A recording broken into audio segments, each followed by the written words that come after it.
Hughes County, Oklahoma. An Oklahoma police chief has been arrested, accused of using and selling methamphetamine in Hughes County.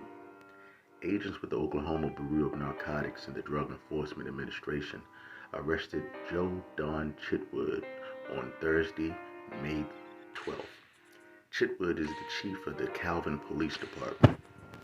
OBN spokesman Mark Woodward said an investigation began in April after agents received a tip.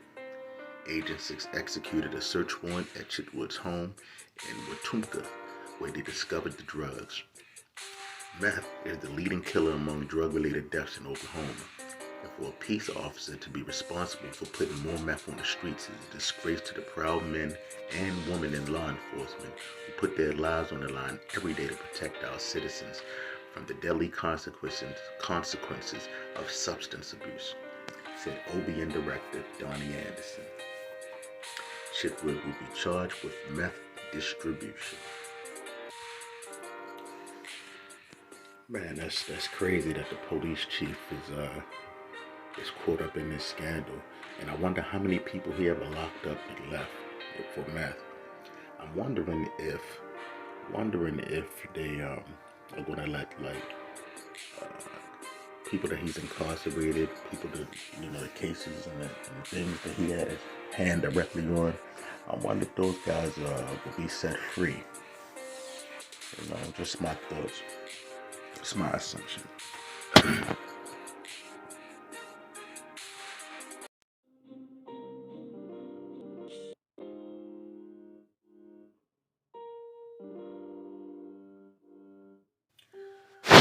Police named suspects arrested in connection with string of Southwest Oklahoma City armed robberies.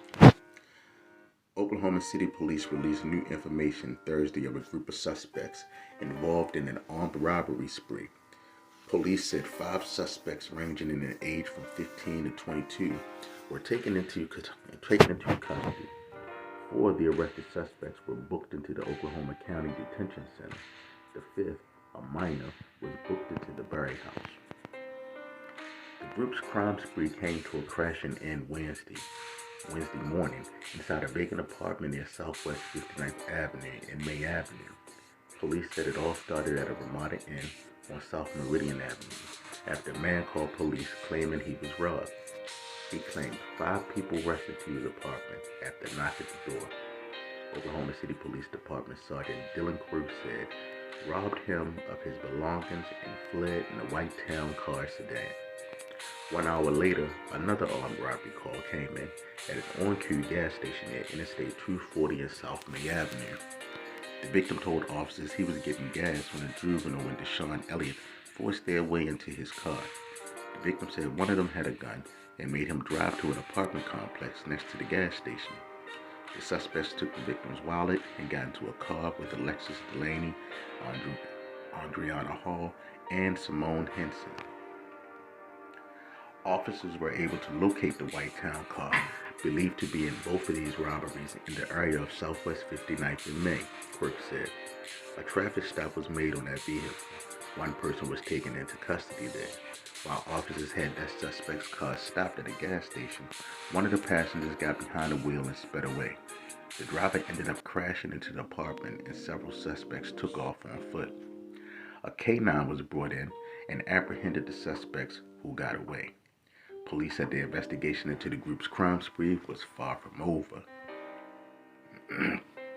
I was given an information there were another armed robbery in another jurisdiction that could be related and might have more victims within our own city, Quirk said. Wow.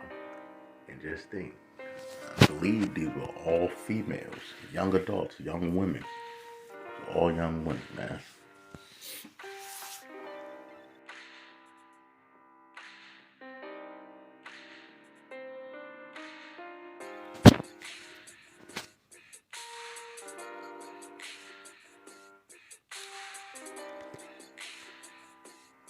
Top Texas court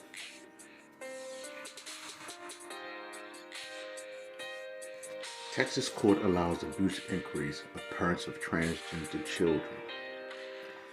In Houston, the Texas Supreme Court ruled Friday that investigations of parents with transgender children for possible child abuse could continue after an emergency appeal by state officials, including Governor Greg Abbott. The ruling reversed an appeals court decision that had temporarily halted the inquiry statewide, but the court said that officials could not resume the investigation into the plaintiffs that had brought the lawsuit, a family and a doctor, acknowledging that the inquiry would cause irreparable harm and leaving in place the injunction as their case proceeds to trial. In its 12-page opinion, the court found that the appeals court had abused its discretion in issuing a statewide order at this point in the legal process. The investigation began in February after Abbott ordered state officials to consider certain medically accepted treatments for transgender youth to be abused, including hormones or puberty-suppressant drugs. The ruling Friday came in response to a legal challenge brought by the parents of a 16-year-old transgender girl. The family was among the first to be investigated by the state's Department of Family and Protective Services under Abbott's order. Several other investigations have since come to light. In March, a district judge, Amy Clark Meacham, in Travis County, ordered all such investigations pending a trial. She found that the governor's order had been improperly adopted and violated the state constitution. An appeal court allowed the temporary injunction to remain in place. Abbott, along with the state's Attorney General, Ken Paxton, brought the case to the Texas Supreme Court, arguing that the investigations on their own were not an injury and that the district court had overstepped its authority in preventing them. All 9 members of the state's highest court are Republican. 5 were appointed by Abbott. The court found that Abbott and Paxton could not in fact require certain kinds of investigations by the Department of Family and Protective Services, finding that the agency had discretion over how it conducts its abuse inquiries. Neither the governor nor the attorney general has statutory authority to directly control the department's investigatory decisions, wrote Justice Jimmy Blacklock, who was appointed by Abbott in 2018. Just as the governor lacks authority to issue a binding directives to DFPS, the Court of Appeals lacks authority to afford statewide relief to non-parties, wrote Blacklock. The appeals court will now consider arguments from state officials and the plaintiffs over Meacham's decision. A trial, originally scheduled for July, is now on hold pending those arguments. Lawyers for the plaintiffs were encouraged by aspects of the ruling.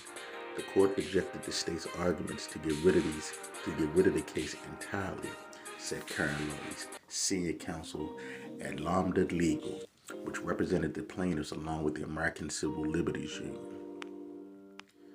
The court made clear, she said, that while statewide investigations by the Protective Services Agency could resume, any similar investigation to the one into her clients would cause the same irreparable harm, and that the appropriate thing to do would be to exercise the discretion that they had before the governor got involved. It was not clear whether the ruling would result in an immediate resumption of investigations.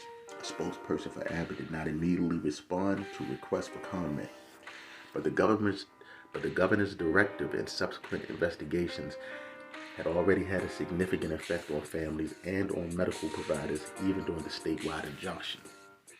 Large hospitals around Texas stopped providing hormone treatments as part of their care for transgender youth in response to the governor's directive. Parents of transgender children across the state worried about becoming targets. Some have taken steps to leave the state. The Texas policy represented the culmination of a broad national push by conservative groups to restrict medical treatment for transgender youth known as gender-affirming care that has gained broad acceptance among medical groups and doctors in recent years. Abbott's directive came several months after bills to limit transgender medical care failed to the Texas legislature last year. It immediately followed a non-binding opinion in February from Paxton that certain medical treatments could be considered child abuse under existing Texas law. The moves by Abbott and Paxton, both two-term incumbents, came just before primary elections in Texas as they faced bitter challenges from well-funded Republican opponents. Abbott emerged victorious. tax them faces a runoff vote in May. So like, comment, and share the channel. Subscribe to it. Click the notification bell so you can get notified when we go live. And we're here every Sunday. Every Sunday we're live.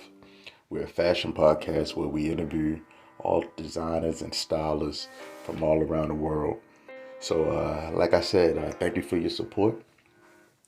All I ask you to do is like and subscribe, and join us here on Sundays. We have a live interactive show. We have Cooking with Rome, Chef's Corner, where he gives out chef tips. We have hair tips, health tips, and fashion tips. Thank you, and I appreciate you guys. See you on Sunday.